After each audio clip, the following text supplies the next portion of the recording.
Halo, Assalamualaikum warahmatullahi wabarakatuh. Terima kasih sudah klik video ini. Selamat datang di kursus farmasi.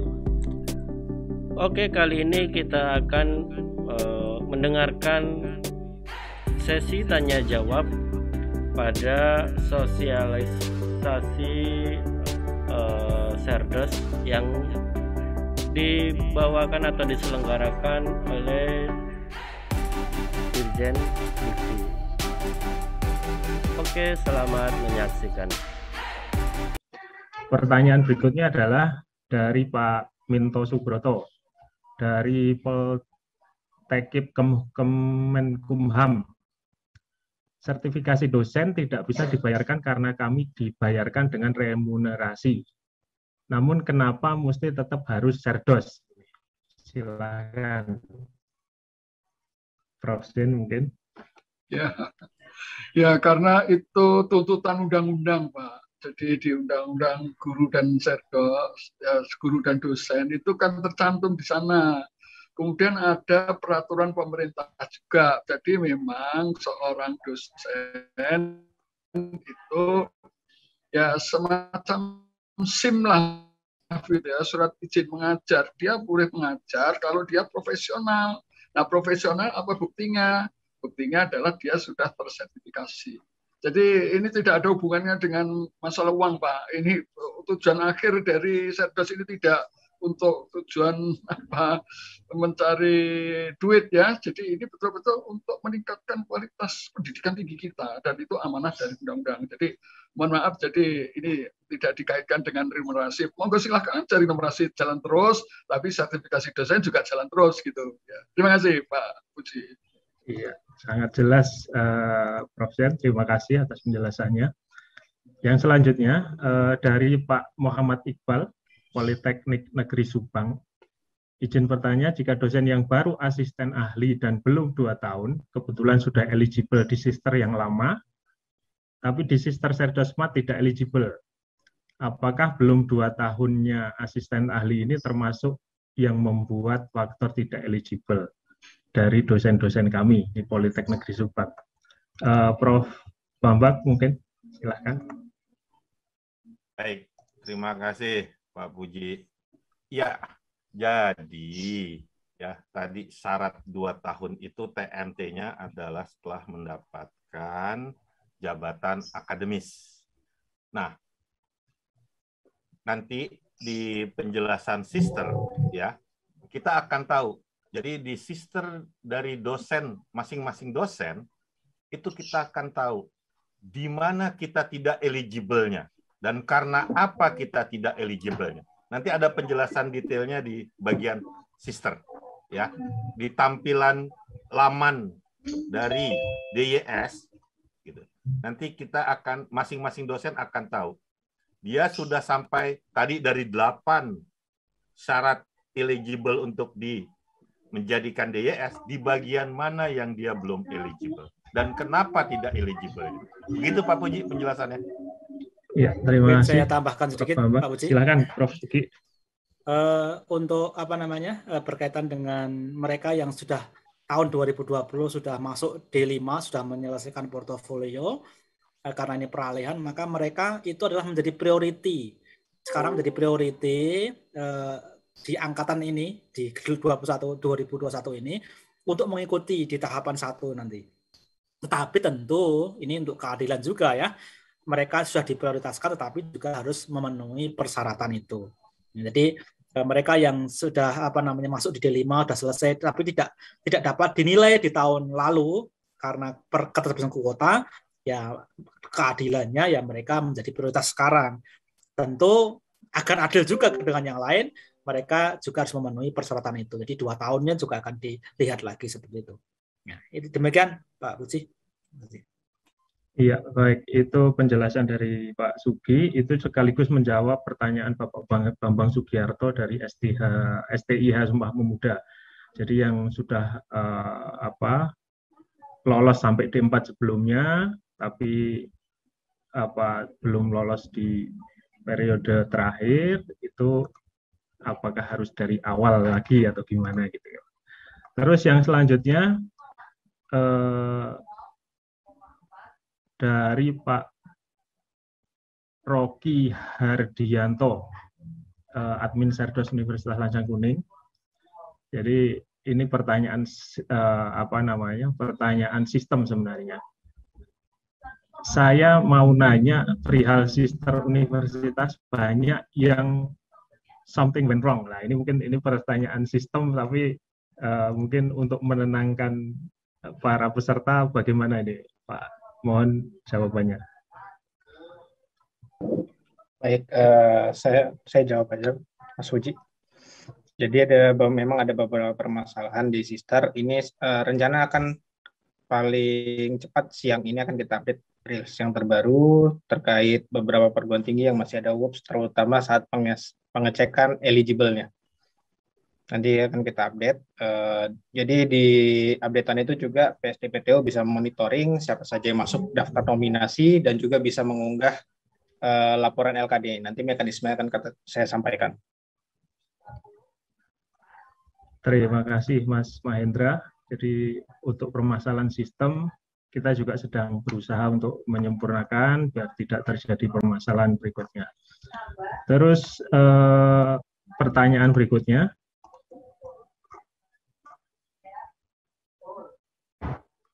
Dari Pak Muhammad Kamdevi dari Universitas Matana. Admin sister kami masih kesulitan mengupdate sister terbaru. Bagaimanakah solusinya? Ini mungkin ke Mas Mahendra lagi. Silakan. Baik, bisa kontak saya atau ke Tito. Baik, nanti atau bisa melaporkannya, iya. Atau bisa melaporkannya ke melalui sigap bisa pelaporannya. Pertanyaan.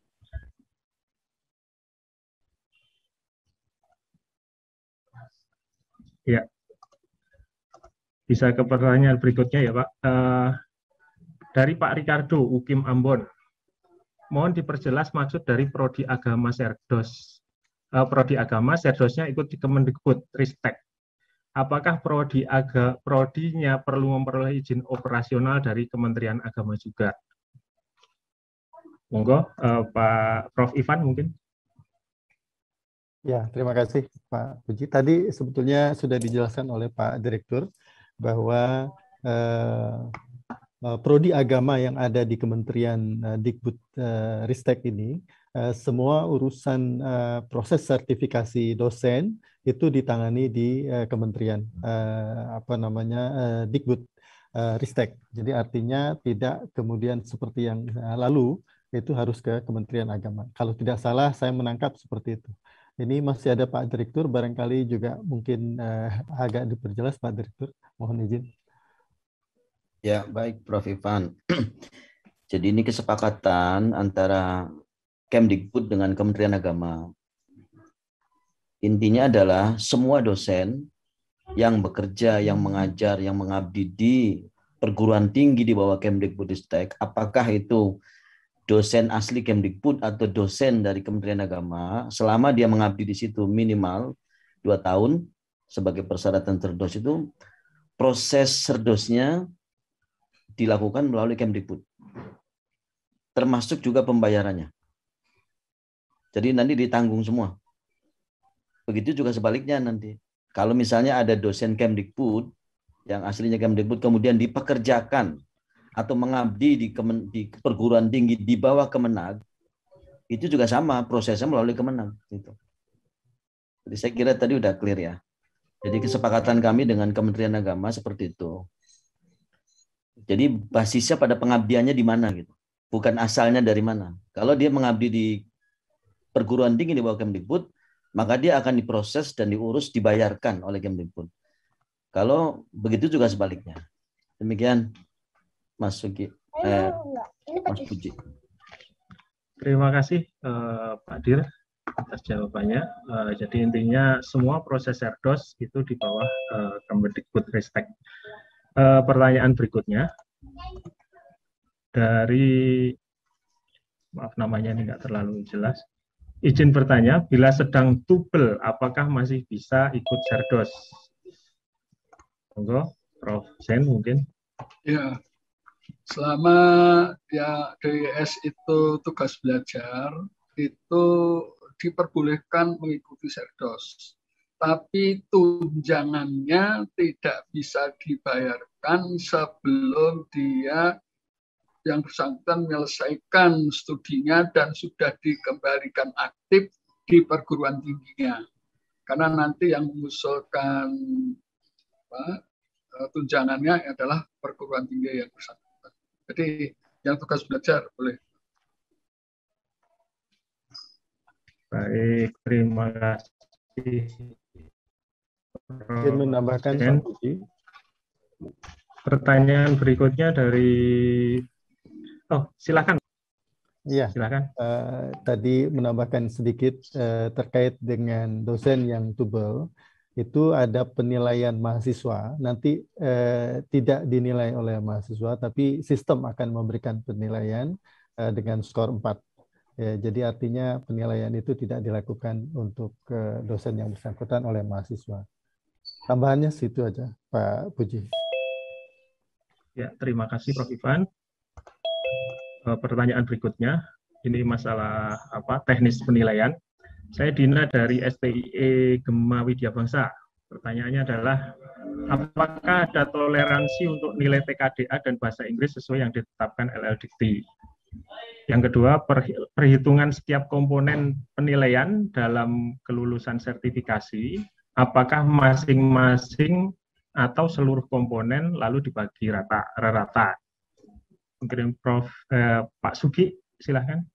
Ya, tadi sudah dijelaskan sebenarnya secara detail. Nanti kalau di passing grade di nilai-nilai ambang, misalnya TKBI, TKDA, itu tidak akan dihitung ketika penilaian akhir. Kalau yang tahun lalu itu menjadi nilai gabungan, ada nilai gabungan. Sekarang tidak ada lagi. Itu menjadi hanya passing grade saja. Jadi bagaimana mekanisme perhitungannya, detailnya tadi sudah ada dalam presentasi, nanti bisa dibaca di sana, komponennya apa saja, persyaratan dia lulusnya apa, sudah ada jelas. Ya, tapi yang pasti bahwa berbeda dengan tahun sebelumnya, nilai TKBI, nilai TKDA atau skor TKDA itu sudah tidak menjadi perhitungan di nilai gabungan. Itu menjadi syarat awal atau passing grade saja. Gitu, Pak Puji. Terima kasih. Ya, saya tambahkan. Silahkan, Prof. Bambang. Mungkin yang ditanyakannya begini. Jika tadi TKDA dan TKBI itu ada passing grade-nya. Jika kita akan menjadi dosen yang disertifikasi, nanti di sister kita di bagian yang tadi saya sampaikan, ya di 8 syarat yang awal, nanti akan ada penjelasannya. Berapa nilai TKDA-nya dan TKBI-nya? Apakah dia sudah lolos passing grade atau tidak? Di situ penjelasannya. Jadi akan sangat clear. Dan memang tidak ada toleransi, karena passing grade ya passing grade. Kita harus di atas passing grade itu. Karena ini dikerjakan sebagai sebuah sistem. Begitu Pak Puji. Ya, terima kasih Prof. Bambang. Nah, ini ada pertanyaan juga yang mungkin ditanyakan oleh banyak pihak dan seringkali terulang di Q&A kita. Dari Fajar Ivan Doli, Serdos tahun ini kapan dimulai? Tanggal dan bulannya. Terima kasih. Prof. Bambang mungkin? Ini malah bukan domainnya kami nih. Mas Anto nih ada di sini. Tapi yang jelas dalam waktu dekat ini, jadi tolong bagi dosen yang akan disertifikasi, siap-siap aja, sering lihat saja ya di laman sisternya. Karena akan ada pengumumannya di situ. Apakah dirinya itu akan masuk di gelombang ini? Yang pertama, apakah dirinya eligible atau tidak? Kalau eligible, kapan? Gitu ya, di sesi sekarang atau di sesi yang berikutnya. Nanti akan ada penjelasannya di laman sisternya masing-masing. Begitu ya Mas Mahendra ya? Iya, terima kasih Prof. Bambang. Mungkin Pak Puji. Silahkan Prof. Sugi. Ya, jadi kalau sekarang ini Nah, mohon Bapak Ibu yang apa namanya sekarang sedang akan mengikuti Serdos itu berfokus pada syarat 1 sampai 8 saja. Terutama yang syarat 5, 6, 7, 8 ya, yang berkaitan dengan BKD, yang berkaitan dengan nilai ambang. Bagi yang belum tes silakan tes segera, pokoknya sampai dengan melampaui atau sama dengan nilai ambang. Ya, bagi yang belum pekerti silakan segera pekerti, silakan mengikuti segera apa namanya AA. Sekarang banyak lembaga yang sudah menyelenggarakan itu. Jadi sekarang fokus di situ dulu. Ya, nanti ketika dibuka gelombangnya, Bapak Ibu sudah langsung masuk itu, gitu loh. Terima kasih. Iya, terima kasih Pak Sugi. Sama mungkin ini ada pertanyaan, banyak pertanyaan juga perbaikan portofolio gitu ya. Jadi sebenarnya untuk saat ini mungkin masih bisa dilakukan perbaikan portofolio untuk bagi calon DIS ya, Pak Sugi. Iya, kalau perbaikannya silakan di Sister kan dibuka terus itu. Jadi kewenangan perguruan tinggi dan mungkin juga para dosen kalau mau melakukan perbaikan silakan perbaikan di sana, kan gitu. Kan sangat mudah. Jadi tidak berat beban si dosen ketika harus mengupdate seluruhnya gitu. Nah, sekarang kan peran dari perguruan tinggi pengusul, kemudian dari masing-masing dosen juga sudah dibagi. Data-data yang di sana, yang di Sister atau di Predikti juga dapat digunakan di apa namanya di Serdos ini, nggak mengupload ulang seperti itu. Tapi yang penting bahwa data itu sudah sahih atau sudah divalidasi sehingga data yang dipakai adalah data yang valid seperti itu. Seperti itu aja Pak Besi. Saya tambahkan sedikit lagi. Nah, khusus untuk yang tadi AA, Pekerti, TKDA dan TKBI yang mengupdate itu adalah penyelenggaranya. Jadi para calon dosen yang akan disertifikasi lakukanlah sebaik-baiknya untuk memperbaiki TKDA atau TKBI-nya ya agar melewati passing grade. Nanti penyelenggaranya yang akan mengupdate di dalam sisternya secara otomatis nilainya. Begitu penjelasannya Pak Puji. Terima kasih Prof. Bambang. Pertanyaan berikutnya mungkin ini ke Mas Mahendra ya. Indah dari Universitas Lampung. Data hasil tes pada menu sister sudah diinput untuk TKDA dan TKBI, namun kesimpulan kolom sister Serdos belum ada nilainya atau tidak ada. Yang kedua, data sertifikat pekerti AA sudah lama diinput, namun menghilang dari data sister. Hendak diinput kembali, mungkin Mas Mahendra bisa memberikan jawaban. Baik, jadi kalau untuk yang TKBI dan TKDA yang di syaratnya dibilang tidak memenuhi atau tidak ada, bisa dipastikan itu tidak memenuhi passing grade atau nilai ambang batas dari kegiatannya. Lalu jika yang ini kan baru kita dapatkan list peserta penyelenggara TKBI TKDA, nanti akan kita update yang terbaru juga untuk yang di sisternya agar bisa diinputkan. Saya masuk. Terima kasih. Iya, terima kasih. Terus pertanyaan berikutnya dari Asti Rastia terkait nilai ambang batas TKDA dan TKBI mungkin maksudnya ya. Ini menjadi menambah sulit dosen memenuhi syarat. Dulu yang dilihat adalah akumulatif sehingga salah satu skor kurang bagus, namun yang lainnya sangat bagus, bisa memenuhi syarat. Nah, ini yang ditanyakan adalah apa pertimbangan dibuatnya passing grade seperti ini? Prof. Zen mungkin? Ya, jadi memang ini sebuah pembaruan ya. Biasanya pembaruan itu pasti akan ada dampaknya baik positif negatif, ada sukses, pasti ada ekses ya. Jadi kemampuan bahasa Inggris dan kemampuan dasar akademik itu ya itu memang menjadi sebuah titik poin untuk mengukur kompetensi komunikasi dan kompetensi profesional mereka ya. Tentu ini untuk menghindari supaya dosen kita masa depan itu adalah dosen-dosen yang sangat potensial untuk dikembangkan profesional akademiknya. Itulah itu syaratnya kan dari kemampuan berbahasa Inggris dan kemampuan potensial akademiknya.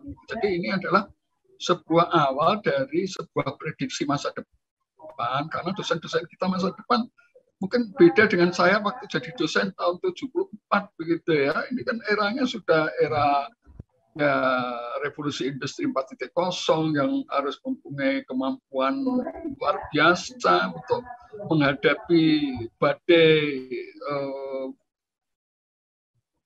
revolusi industri 4.0, badai COVID-19 dan lain sebagainya.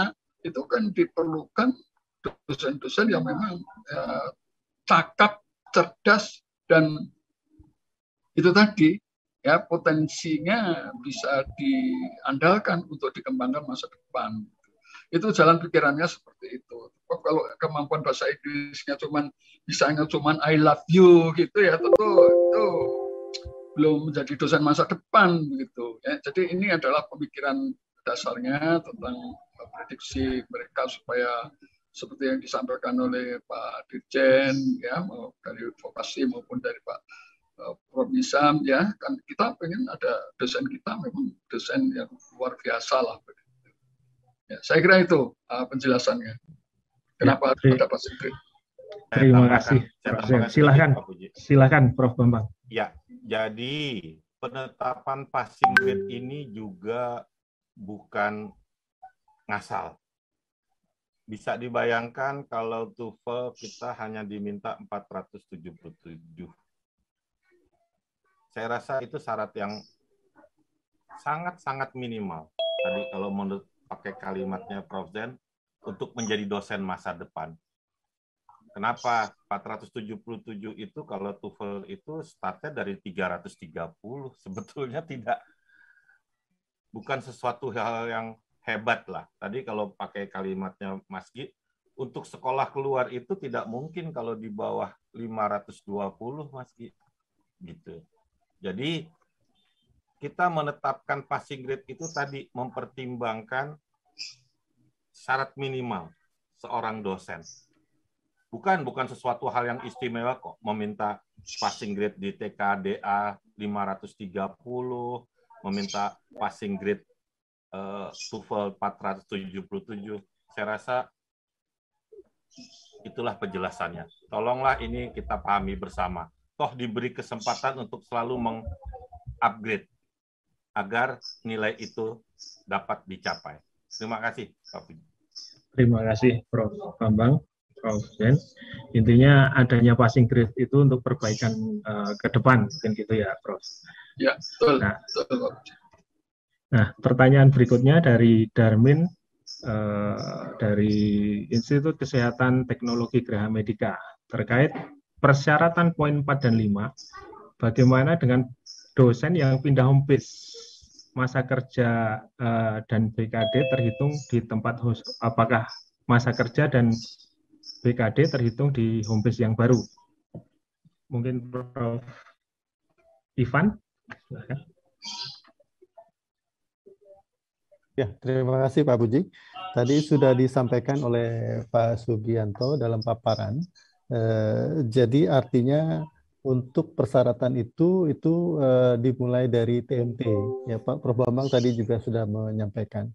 Jadi kepindahan itu bisa saja, tetapi tetap masa bekerja itu diperhitungkan ya berdasarkan dari TMT yang dosen yang pertama itu.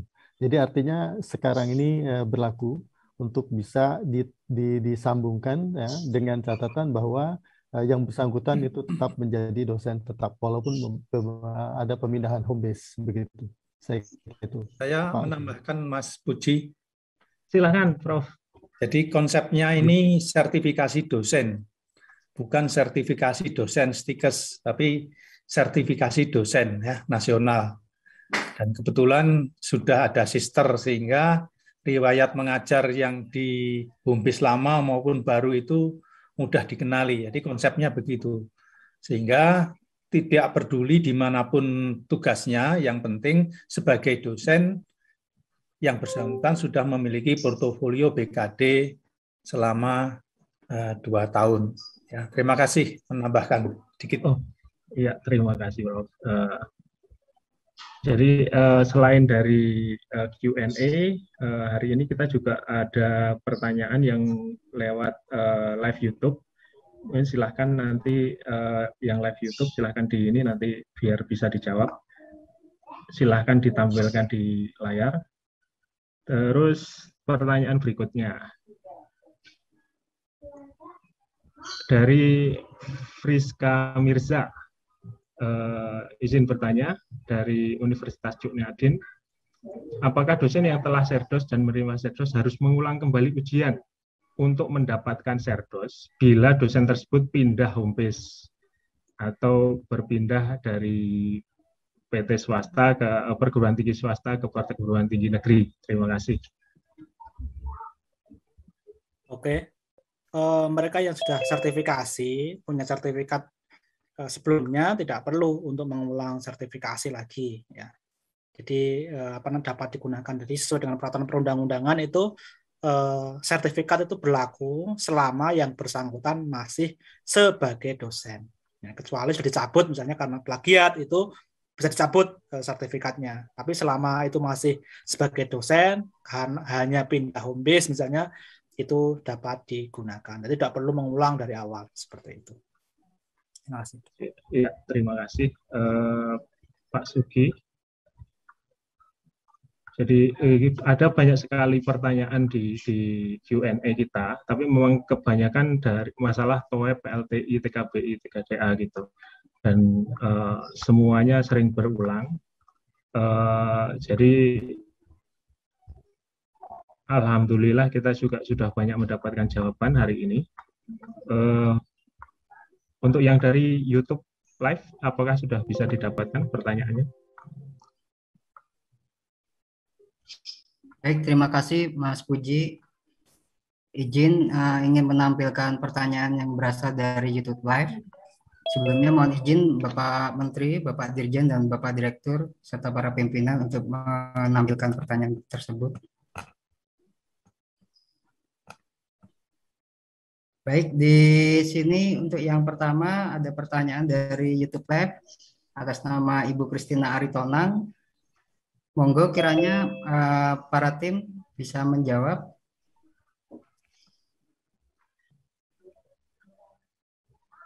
Mas Mahendra, mungkin ini ada kaitannya dengan di sister Mas Mahendra.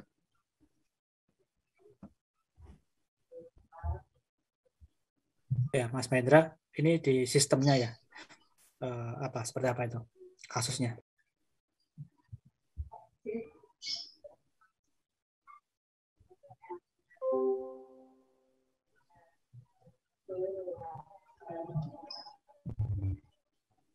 Ya, sebenarnya kalau melihat ini ya, ini saya jambat, kalau mereka yang sudah sampai ke ini lolos ke tahap D5 di tahun lalu, ya ingin menambahkan data, saya kira masih bisa, masih mungkin. Nanti ke ini mungkin karena ada kendala sistem saja, nanti akan diperbaiki seperti itu. Seharusnya sangat mungkin untuk memperbaiki, menambah data-data yang ada seperti itu. Yang nomor 1 itu seperti itu, Mas. Terima kasih. Baik, terima kasih Pak Sugianto. Untuk pertanyaan berikutnya berasal dari YouTube Live. Ibu I. Ini masih belum pindah. Belum berubah. Belum berubah. Yang kedua. Sudah kelihatan Pak Sugi? Ya sudah. Oh, ini sudah dijawab. Oh, itu kan. Nah, itu ya.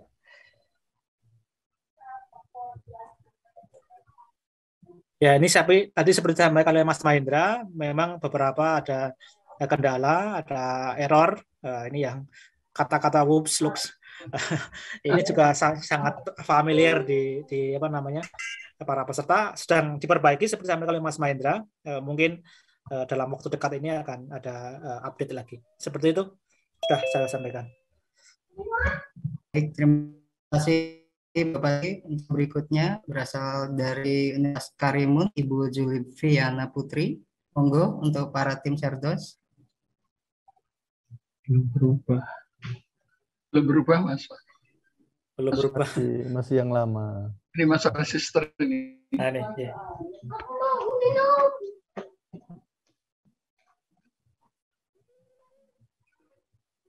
Untuk penelitian, apakah sebagai ketua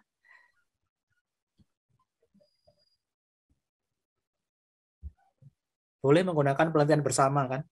Jadi di sini boleh. Saya kira, sebagaimana tadi sudah saya sampaikan ya, jadi penilaian untuk sertifikasi dosen itu mungkin paradigma berbeda dengan penilaian angka kredit ya. Jadi di Serdos itu tidak perlu harus ketuanya, tapi yang jelas itu dia sudah punya track record ya, pengalaman untuk melakukan penelitian, bisa sebagai ketua, bisa menjadi anggota gitu. Jadi tidak ada masalah, bukan ketua juga tidak apa-apa ya. Hanya saja nanti di dalam dalam penilaian itu akan ada penjelasan dari dosen ketuanya ya, yang nanti akan memberikan keterangan ya bagaimana kontribusi dari yang bersangkutan kompetensi dalam penelitian itu ya. Jadi tidak ada masalah ya, tidak perlu harus ketua, anggota juga boleh. Tidak perlu harus menjadi author, bisa saja menjadi co-author. Ya, jadi yang diceritakan itu bukan selalu harus ketua. Saya kira itu. Terima kasih. Baik, terima kasih Prof. Untuk pertanyaan berikutnya berasal dari UKI Jakarta, Ibu Sumiati. Monggo kiranya dari tim Serdos. Ya, tadi sepertinya sudah dijawab ya. Sebenarnya kita tidak perlu harus kapan dimulainya, tapi nanti di dalam sister itu akan ada pemberitahuan Anda telah diundang untuk sebagai dosen DYS pada periode ini. Silahkan memulai gitu. Jadi nanti tolong diperhatikan di sisternya masing-masing ya. Jadi mohon para dosen sekarang fokus di sisternya gitu ya. Nanti sebentar akan dijelaskan oleh Mahendra pada sesi berikutnya. Saya kira itu. Ya, saya kira bisa dimulai dari sekarang Pak. Untuk mengumpulkan data dari BPR 1 sampai 8 itu bisa dimulai dari sekarang. Nanti untuk menjadi DS itu nanti akan ada panggilan, ada surat, ada pemberitahuan lah gitu dari sister, dari Mas Mahendra nanti akan. Baik, Prof. Terima kasih sudah menonton. Jangan lupa subscribe channel ini, like dan juga share. Oke, sampai ketemu di video selanjutnya. Assalamualaikum warahmatullahi wabarakatuh.